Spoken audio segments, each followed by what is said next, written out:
오늘 우리에게 주신 하나님 말씀은 창세기 32장 21절부터 32절까지 말씀입니다. 구약성경 49면 창세기 32장 21절부터 32절까지 말씀입니다. 이 계시의 말씀을 제가 받들어 읽어드릴 때 살아계신 하나님의 음성을 들으실 수 있기를 바랍니다.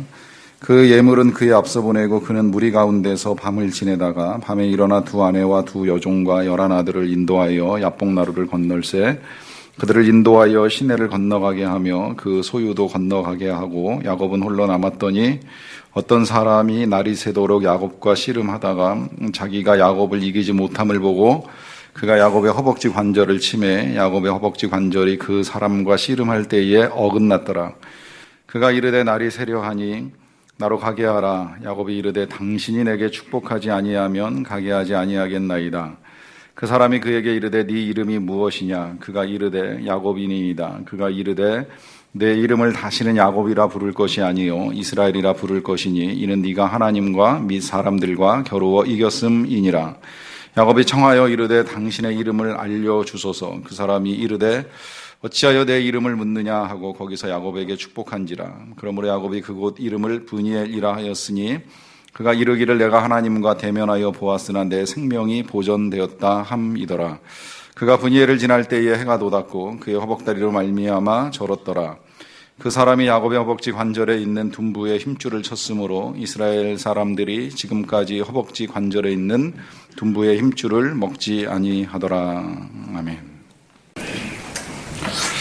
우리 예수님께서 하신 비유 여러 가지가 성경에 있는데요. 많이 알려져 있는 비유, 탕자의 비유라고 들어보셨으리라고 생각을 합니다. 탕자라고 제목 붙이기도 하지만 또 때로 선한 아버지의 비유로 알려져 있는 비유 속에 한 아들이 아버지의 재산을 다 가지고 집을 떠나는 일이 있습니다. 재산을 가지고 집을 떠나게 될 때에 그 아들은 절대 자신의 인생이 그렇게 엉망이 돼서 돌아올 거라고 생각하지 아니하였을 것입니다. 누구라도 그럴 것입니다. 빈손으로 떠나도 빈손으로 돌아오리라 생각 안 하지만 아버지의 재산의 절반을 취해서 나가면서 내가 망해가지고 돌아올 거야, 내가 실패할 거야, 이런 생각 눈꼽만큼도 안 했을 것이라고 생각을 합니다. 그런데 막상 나가서 세상 속에 살게 된 그 아들은 다 잃어버리고 다 뺏기고 다 엉망이 돼버렸습니다. 마지막에는 이 돼지와 함께 돼지 음식을 놓고 서로 먹겠다고 싸울 지경이 될 만큼 엉망이 돼버렸어요. 자, 그 엉망된 그의 상황을 놓고 우리가 불행하다 아니면 혹은 실패다 이렇게 단정 지을 수 있겠느냐 하는 질문을 해보게 되는 겁니다. 혹 그런 일이 일어나기를 절대 바라지는 않지만 또 우리의 인생에도 그와 같은 상황에 직면한다면 원하는 것을 이루기는커녕 가진 것마저도 빼앗기고 아무것도 할 수 없을 것만 같은 절망의 상황에 놓이게 되었을 때에 그렇다면 그걸 단순히 불행이나 실패로 규정을 지을 것인가 아니면 또 그런 상황에서는 어떻게 해야 할 것이냐 하는 질문을 해보게 됩니다. 지난주에 우리는 야곱 같은 나를 보호하시는 하나님이라고 하는 말씀을 함께 나누었습니다. 생각지 못한 위기, 죽을 뻔한 위기에서 하나님이 직접 임하셔서 라반의 손을 막으시고 야곱을 살려주신 하나님에 관한 말씀을 함께 나눴습니다. 이 말씀이 저와 여러분들에게 전달된 것은 우리의 인생에서도 똑같은 위기가 있을 수 있지만 그런 야곱 같은 나를 우리 하나님께서 보호하실 것이다 라고 하는 분명한 약속이 저와 여러분들에게도 주어져 있기 때문입니다. 그런데 그 약속을 우리가 듣고 또 알고 믿고 살아가는 것과 실제로 우리의 삶의 자리에서 정말 하나님이 나를 그렇게 보호하시고 지켜주심에 대한 이 믿음의 강건함은 다를 수 있다라고 하는 생각을 해보게 됩니다. 그러니까 지난주에 들었던 말씀으로 우리 하나님이 우리를 죄로부터 진노로부터 저주로부터 심지어 사망으로부터 보호해 주시는 것까지는 다 알겠는데 그 내가 아는 것과 실제로 우리의 현실에서 하나님의 그 보호가 체감되지 않는 일들을 많이 경험할 수 있다는 거예요. 그 사망으로부터 보호하는 건 우리가 죽게 될 때의 이야기고 지금 당장은 내가 이 상황을 살아가는 데 있어서 풀어야 될 문제도 있고 해결해야 될 일도 있는데 이 일에 하나님의 보호나 지켜주심은 어떤 것이냐? 안 보인다, 잘 모르겠다, 이제 이런 생각이 우리의 삶에 있을 수 있다는 겁니다. 야곱이 똑같은 상황에 놓여 있어요. 야곱은 지난 시간 그 삼촌 라반의 해로움으로부터 벗어나는 은혜를 분명히 누린 게 틀림없어요. 하나님이 하신 게 분명히 보였습니다. 그런데 안 끝났어요. 그보다 더 큰 문제가 있습니다. 그 문제는 이제 고향으로 가야 되고, 고향으로 가게 되면 형을 만나야 됩니다. 이 형으로부터 어떤 일을 당할지 아무것도 알 수 없는 아주 캄캄한 그런 상황에 놓여 있는 겁니다. 그 상황에 그가 얼마 전에 경험했던 그 사건, 삼촌 라반의 손으로부터 자신을 지켜주신 하나님의 은혜를 경험한 그 사건이 그가 형을 만나는데 얼마나 큰 도움이 될까 하는 질문을 해보게 되는 겁니다. 그러다 보니까 하나님도 그의 그 마음, 두려움을 아시고 제일 먼저 하시는 일이 하나님이 군대를 보여주셨어요. 야곱도 하나님이 보여주신 그 환상이 하나님의 군대라는 걸 분명하게 알고 있습니다. 그러다 보니까 그가 그 환상을 보게 된 장소에다가 지명을 붙였어요. 마하나임, 하나님의 군대, 이렇게 이름을 붙여놓고 하나님의 군대를 만난 경험을 고백을 합니다. 하나님이 그 군대를 보여주신 이유가 뭘까요? 그것은 하나님이 이 군사들과 함께 야곱을 지키시고 보호하신다라고 하는 분명한 약속을 다시 해주시는 겁니다. 겁내지 말아라. 천군이 함께하니 나의 군사들이 너를 에워싸고 있으니 아무 염려하지 말고 담대하게 가라 하는 말씀을 해주시는 거예요. 그런데 저도 사실 우리 교회에서 이제 그런 경험하면서 확인하게 된 사실 한 가지, 사람들이 환상을 보고 꿈을 꿔도 또 예언을 들어도 변하는 건 아니더라고요. 그 잘해주는 사람을 통해서 보고 듣는 일 종종 있지만 보았다고 들었다고 인생까지 변하는 건 아니더라고요. 야곱도 똑같아요. 하나님이 천군을 보여주신 건 확실하게 봤는데 그렇다고 해서 야곱의 마음속에 두려움이 변하지는 않았어요. 그러다 보니까 형을 만나기 전에 이제 몇 가지 전략을 세우게 되는데 제일 먼저 종들을 보내가지고 정탐을 합니다. 형을 먼저 만나게 하고 문안 인사 잘 하고 오게 해요. 그 형에게 가서 당신의 동생이 지금 가족들과 또 많은 양떼들을 거느리고 옵니다. 가서 이야기 잘 하고 오라 그랬어요. 그래서 이 종들이 특사로 가서 형을 만나고 왔는데 와서 전해준 소식이 더 심각했어요. 왜냐하면 그 형이 어디서 들었는지 동생이 자기에게로 돌아온다라고 하는 소식을 듣기는 들었는데 마중 나오는데 그냥 마중 나오는 게 아니라 400명을 거느리고 나옵니다. 이게 뭐 한 40명 내지 한 4명 정도 되면 그래도 그냥 환영하는구나, 나를 맞이하러 오는구나 이렇게 쉽게 생각할 수 있을 텐데 400명이나 이끌고 나온다 이런 이야기를 듣자마자 무슨 생각 들겠어요? 아, 이건 싸우자는 거구나, 전쟁이구나, 큰일 났구나. 굉장히 다급해지는 상황이 되는 겁니다. 그러다 보니까 다시 또 야곱이 대책을 세우게 되는데 두 번째 세운 대책은 사람들과 이제 모든 가축대를 둘로 나누는 거예요. 그래서 1진을 먼저 보내고 그 다음에 이제 2진을 보내게 되는데 만약에 먼저 보내는 때에 손상이 가거나 문제가 생기면 나머지를 데리고 뒤로 후퇴하거나 이제 도망갈 준비를 하기 위해서 둘로 크게 나누는 일을 했습니다. 근데 나눠놓고 나서 보니까 또 마음이 편안하지 않아요. 이미 앞서간 때가 희생을 당하고 여러 가지 어려움에 직면하게 되면 내가 나머지를 이끌고 돌아가는 게 영 불안하잖아요. 그러다 보니까 그 다음에 하나님께 기도하기 시작을 합니다. 그런데 이 야곱의 기도를 우리가 사실 시간이 있으면 좀 이렇게 세세하게 살펴보면 좋은데 야곱의 기도, 야곱이 하나님께 드리는 기도만 잘 봐도 그 고백이 진짜 진실이라면, 하나님께 드리는 기도의 내용이 거짓이 아니라면 그 기도를 드리고 난 다음에 야곱은 하나님을 직면하게 될 상황을 절대 두려워하면 안 돼요. 하나님을 신뢰해야 돼요. 왜냐하면 그가 제일 먼저 기도할 때 이렇게 기도합니다. 나의 조부 아브라함의 하나님, 나의 아버지 이삭의 하나님, 나는 하나님께서 나의 조상들에게 베푸신 은혜를 알고 있습니다. 이 고백은 무슨 이야기예요? 우리 할아버지 아브라함이 저 멀리 하란에서부터 가나안 땅에 정착할 때까지, 또 우리 아버지 이삭이 이 가나안 땅 블레셋 족속에게 쫓겨다니면서도 우물을 파가지고 다시 자리를 잡을 때까지 하나님이 지켜주신 걸 내가 알고 있습니다. 그러면 야곱은 어떤 믿음으로 살아야 돼요? 그러니 나도 지켜주실 줄로 믿습니다. 고백해야 하는 게 맞아요. 그런데 기도는 그렇게 하지만 본인 안에 그런 믿음은 없습니다. 또 이런 고백도 해요.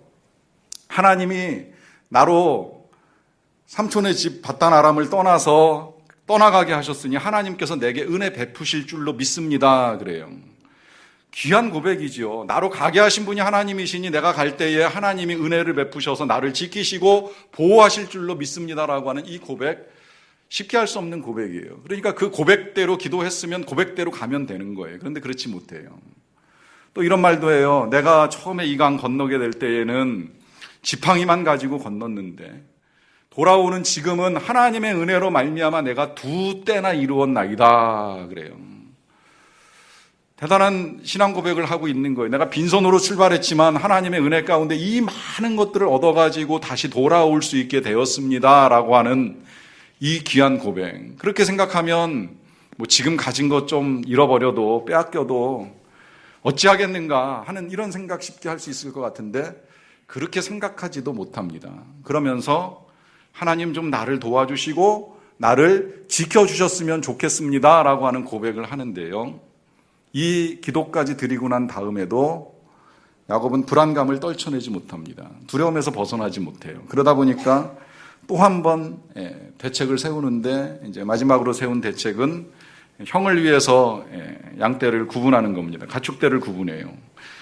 많은 경우에 양떼나 염소 같은 건 한 200마리씩, 또 덩치 큰 뭐 소 같은 거는 그 정도 못하지만 최소 10마리에서 뭐 20마리, 30마리 해가지고 계산해 보니까 한 500, 한 4, 50마리 정도 될 만큼 거기에 뭐 새끼들은 헤아리지도 않고 다 해가지고 세 떼로 나누어서 한 떼, 두 떼, 세 떼 예물로 보내요. 성경은 예물이라고 표현되어 있지만 실상은 뇌물로 보는 게 정확하겠지요. 형님의 마음. 실제로 야곱도 그런 고백합니다. 이것으로 형님의 마음을 좀 바꿔서 내가 좀 안전해졌으면 좋겠다 하는 생각을 가지고 선물 아닌 뇌물로 보내는 거예요. 그러고도 안심이 안 돼서 그 다음에 이제 가족들 다 보내고 본인만 남아서 고민을 합니다. 난 갈까 말까 어떡할까. 자, 이 상황에서 우리 하나님께서 이 야곱을 어떻게 보호하시는가. 분명히 지난 시간 하나님은 야곱을 보호하신다고 약속하시고 말씀하셨는데 지금 이 두려움에 떨고 있는 이 야곱을 우리 하나님께서 어떻게 보호하실까 하는 것을 오늘 저와 여러분들이 헤아려 봅니다. 첫째로 하나님의 보호하심은 그가 처음 고향 땅 집을 떠나 이 바단 아람으로 갈 때에 취하셨던 방법과 똑같습니다. 그건 하나님이 찾아오시는 것이었어요. 그 옛날 20년 전 집을 떠날 때에 베델 광야에서 홀로 밤을 지새우며 잠들던 이 야곱을 찾아오셔서 말씀하신 하나님, 내가 너를 떠나지 아니하며 너를 지키며 내가 내게 약속한 것을 다 이루기까지 너를 보호하리라고 말씀하신 그 하나님이 이 밤에도 변함없이 찾아오셨습니다. 여러분, 하나님이 찾아오십니다. 그 하나님이 찾아오실 때에 때때로 우리가 알 수도 있고 모를 수도 있는데 하나님이 나에게 찾아오고 계신다는 사실을 여러분들이 놓치지 않기를 바랍니다. 야곱도 처음에 이제 그 부분에 있어서 약간 좀 혼란이 있었어요. 지금 오늘 본문을 보시면 야곱이 어떤 사람과 씨름을 했다 하는 것으로 하나님의 찾아오심을 설명하는데 이 어떤 사람이 처음에 이제 누구인지를 모르니까 야곱이 계속해서 당신 누구냐 질문해요.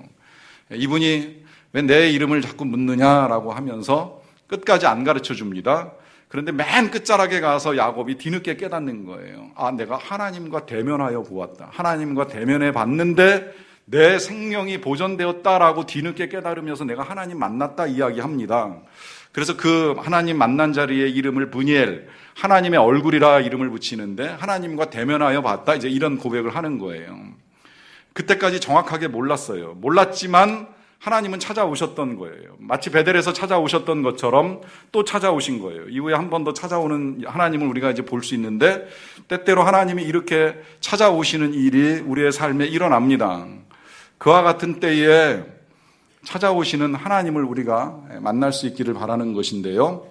그 하나님의 찾아오심의 가장 확증적인 증거가 예수님이에요. 때때로 우리가 지금 제가 여러분들에게 전해드리는 말씀처럼 의문 가질 때 있잖아요. 찾아오시는 하나님이 왜 나는 안 찾아오시나? 나는 왜 안 만나주시나? 어디 계시나? 뭐 하고 계시나? 뭐 하고 계시는데 내가 이러냐? 하는 질문이 있을 때에 그 모든 질문의 답을 우리와 똑같이 우리의 몸을 입으시고 이 땅에 예수님으로 오신 거예요. 오셔서 보여주신 거예요. 하나님이 얼마나 능력이 많으신지, 얼마나 사랑하시는지, 모든 사람들로부터 소외되고 버림받았던 것 같던 세리와 창녀까지라도 외면하지 아니하시고 그들에게 손 내미시는 우리 하나님이 얼마나 한 영혼 한 영혼 한 사람 한 사람을 귀하게 여기시는 분인지를 분명하게 다 보여주신 거예요.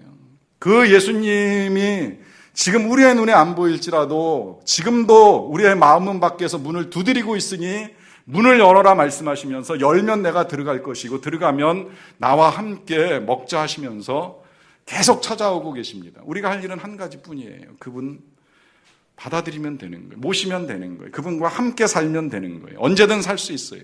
손만 내밀면 함께 갈 수 있는 거예요. 한 번도 우리를 외면하시거나 버리신 적은 없습니다. 문제는 그 찾아오신 하나님이 찾아오시기는 찾아오셨는데 때때로 찾아오신 방법이 이해가 안 될 때가 있어요. 우리가 원하는 방식으로 오시지 않는 일이 일어납니다. 그 일이 야곱한테는 이 야곱과 씨름하는 것이었었고 그 씨름하는 중에 하나님께서 이 야곱의 허벅지 관절을 깨뜨리시는 것이었어요. 그래서 야곱 같은 나를 깨뜨리시는 하나님, 이 제목으로 오늘 저와 여러분들이 말씀을 나누게 되는데 이 하나님의 깨뜨리시는 이 방법이 진짜 야곱에게 있어서는 가장 생각지 못했던, 또 기대하지도 않았던, 그리고 이 방식으로는 절대 안 될 것이라고 생각했던 방식으로 하나님이 찾아오신 거예요. 저는 이 상황 이렇게 볼 때마다 전에도 한번 말씀드린 기억은 있습니다만 꼭 그런 상황 같은 느낌 들어요. 이 아내가 남편에게 쓸데없는 질문, 굳이 안 해도 되는 질문, 평생에 한번 직면할까 말까 하는 이 상황을 놓고 하는 질문 있잖아요. 어머니하고 나하고 물에 빠지면 누구 살려낼 거야? 라고 하는, 누구 먼저 건질 거야? 라고 하는 질문. 이 질문 들었을 때 그 자리에 어머니가 안 계시면 사실은 남편은 당신 그렇게 쉽게 얘기하면 되는데 또 그 말을 하는 지혜가 없어가지고 어머니 이러고 대답을 한 거예요. 아내는 바꿀 수 있지만 어머니는 못 바꾼다 그렇게 생각했는지 모르겠는데 어머니 그러고 대답을 하고 나니까 아내가 상처를 받지요. 시험에 들잖아요. 그러니까 화가 나는데 이 울분을 견딜 수 없어가지고 어찌할까 하다가 찾아간 사람이 하필 또 목사님이었어요. 목사님 찾아가서 이런 남편하고 계속 살아야 됩니까? 말아야 됩니까? 라고 질문하는데 목사님이 고심 끝에 한 대답 알고 계시죠? 빨리 수영을 배우세요. 이 대답처럼 전혀 원하지 않는 반응이 나오는 거예요. 이 원하지 않는 반응처럼 지금 야곱에게 있어서 가장 원하지 않는 반응, 하나님이 보호하신다, 지켜주신다, 살려주신다, 도와주신다, 막아주신다 이런 답이 나와야 되는데 다리를 부러뜨려 버리셨어요. 다리를 부러뜨려 놓고 나서 보니 야곱 입장에서는 아무것도 할 수 있는 게 없는 거예요. 지금까지 세웠던 전략이 다 뭐예요? 다 보내고 무슨 일 생기면 나는 뒤로 튄다. 나는 도망간다, 벗어난다. 이거에 온갖 초점을 맞추어 가지고 여지껏 전략을 세워왔는데 다리 부러진 야곱이 어떻게 도망가겠습니까? 어찌 그 상황을 피할 수 있겠습니까? 전혀 원하지 않는 방식의 하나님의 일이 진행이 돼버린 거예요. 왜 이런 일이 일어날까요? 우리가 원했던 방식과 왜 다른 방식의 일이 벌어지는 것일까요? 하나님이 포기했기 때문일까요? 하나님이 버리셨기 때문일까요? 그 상황이 되니까 야곱이 보여준 태도가 한 가지 있습니다. 그건 하나님께 매달리는 거였어요. 야곱은 깨달은 거예요.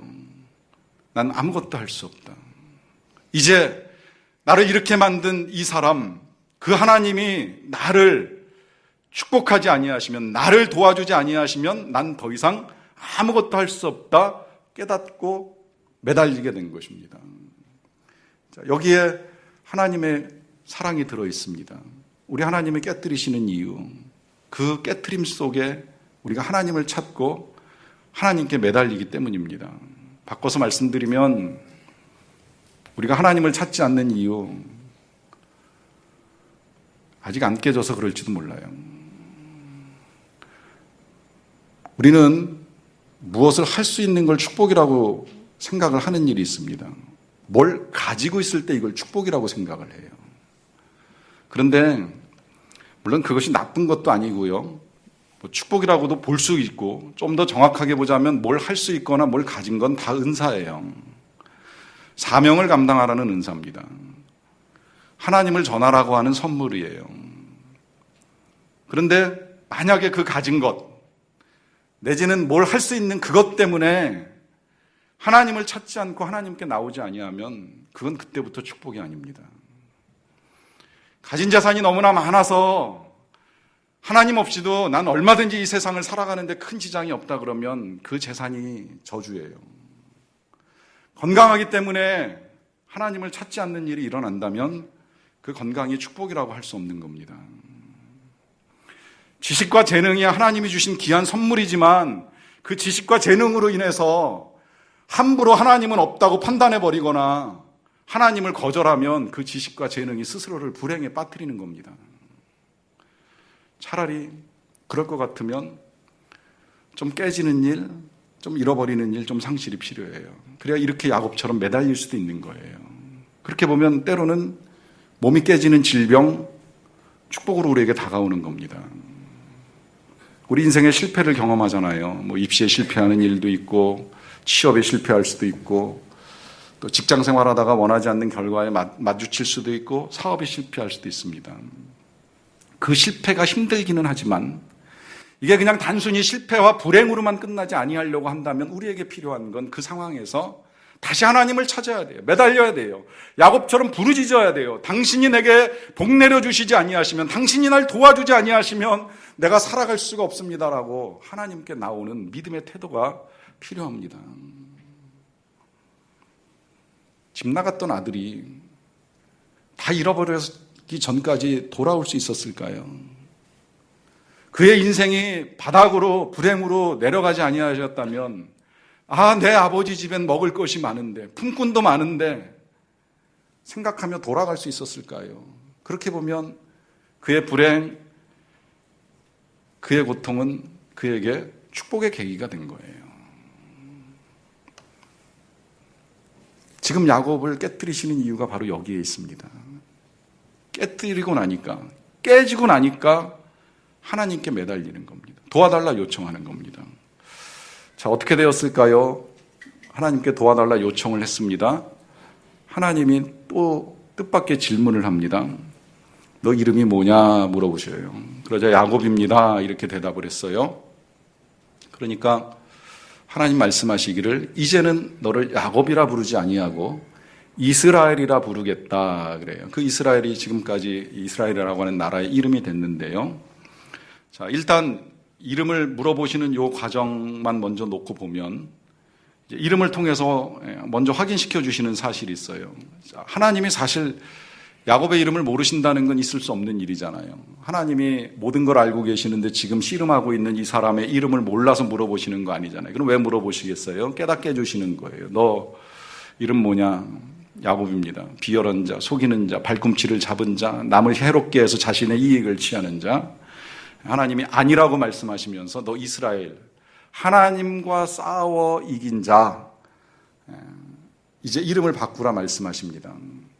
더 이상은 남을 속이고 비열하게 살아가는 그런 인생이 아니라 하나님과 겨루어 당당히 이길 수 있을 만큼의 힘을 가진 그런 사람으로 살라 하는 귀한 이름을 주셨어요. 그런데 이 이스라엘이라고 하는 이름, 지금 설명드린 대로 하나님과 겨루어 이긴 자라고 하는 이름의 의미인데, 그런데 하나님이 특별하게 이 야곱에게 그 이름 붙여주시고서 설명을 하세요. 이는 네가 하나님과 및 사람과 겨루어 이겼음이니라 그래요. 그러니까 원래 이스라엘이라고 하는 단어의 뜻은 사람이 안 들어가요. 하나님과 겨루어 이긴 자예요. 그런데 이름을 지어주시고서 설명해 주실 때에는 하나님과 및 사람과 겨루어 이겼다라고 설명을 합니다. 왜 하나님이 굳이 야곱에게 이런 설명, 원래 단어에 들어있지도 아니한 설명까지 덧붙이면서 말씀해 주실까요? 거기엔 이유가 너무 분명하죠. 넌 누구를 만나도 패배하지 않는다. 하나님과 싸워 이겼다면 그 누구를 만나도, 어떤 사람을 만나도 절대 패하지 않는다. 너를 해할 자가 없다. 너가 더 이상 상하는 일은 일어나지 아니할 것이다. 약속을 주시는 거예요. 보장을 해주시는 거예요. 그리고 실제로 그 일이 이루어집니다. 다음 주에 확인은 하겠습니다마는 야곱이 형을 만나서 어떤 해로움을 당하거나 고통을 겪는 일이 없습니다. 그리고 야곱은 승리자가 됩니다. 다만 이 승리가 지금 이제 우리가 생각하는 승리하고는 좀 달라요. 우리의 승리, 사실 뭐 전쟁을 치르고 다퉈가지고서 내가 원하는 걸 얻는 그런 승리가 아니라 이 야곱의 승리는 형과의 화해와 용서와 사랑의 승리로, 그야말로 이 하나님의 백성이 이기는 온전한 승리인 사랑의 승리를 이루는 걸 하나님이 도와주시는 걸 우리가 볼 수 있어요. 절대 패배하지 않습니다. 그래서 붙여주시는 이름, 하나님과 싸워 이긴 자. 감사하게도 이 이스라엘은 한 나라의 이름만이 아니라 이제는 예수님을 믿는 모든 사람들을 일컬어서 주시는 이름, 우리까지도 이제는 하늘의 이스라엘이라 이름할 만큼 귀한 이름이 되었어요. 이는 절대 하나님의 백성이 패하지 아니하는 것을 하나님이 약속을 해주시는 단어입니다. 제가 지난주에 하나님의 보호하심을 받지 못했던 분을 소개해드렸죠. 우리 예수님. 그렇게도 간절하고 절박하게 하나님께 기도를 드리셨는데 끝내 하나님은 예수님을 보호하지 않으셨어요. 그래서 우리 예수님의 몸도 깨지시는 일이 일어납니다. 어떻게 깨지셨는지는 다 아시죠. 사람이기 때문에 뭐 산산조각 이렇게 표현하기는 어렵지만 그의 버금갈 정도로 예수님의 몸은 채찍에 의해서, 창에 의해, 못에 의해 다 깨졌어요. 완전히 깨졌습니다. 깨지고 십자가에 달렸습니다. 그 십자가에 달렸을 때에 사단은 그렇게 생각했을지 몰라요. 자신이 이겼고 예수는 졌다. 그러나 이 자리에 계신 저와 여러분 그 누구도 우리 예수님이 그렇게 깨져서 십자가에 달렸다고 해서 패배자라고, 실패자다고, 그의 인생이 불행하다라고 생각하시는 분은 한 분도 없지 않습니까? 비록 그 몸은 깨뜨려지는 아픔을 겪으시기는 했지만 그럼에도 불구하고 그 죄와 사망의 권세를 다 이기시고 그야말로 승리하시고 부활하심으로 말미암아 진정한 승리자이신 것을, 이 세상의 진정한 왕이신 것을, 그 누구도 감히 그분을 이길 수 있는 자가 단 한 사람도 없다는 것을 분명하게 보여주신 거예요. 우리는 그 예수님을 믿고 살아가는 하나님 나라의 백성인 것입니다. 그러하기 때문에 그 하나님 나라의 백성으로 우리가 이 세상을 살아간다면 이 세상에서 좀 넘어지고 깨지고 실패하고 불행에 빠진다고 할지라도 절대 낙심하면 안 돼요. 잠깐입니다. 지나갑니다. 그리고 다시 주님이 일으켜 세워주실 것이고 승리하게 하실 것입니다. 그 승리의 날에 진정으로 승리하신 우리 예수님과 함께 감사와 영광의 찬송을 부를 수 있는 저와 여러분들이 다 되시기를 간절히 축원합니다.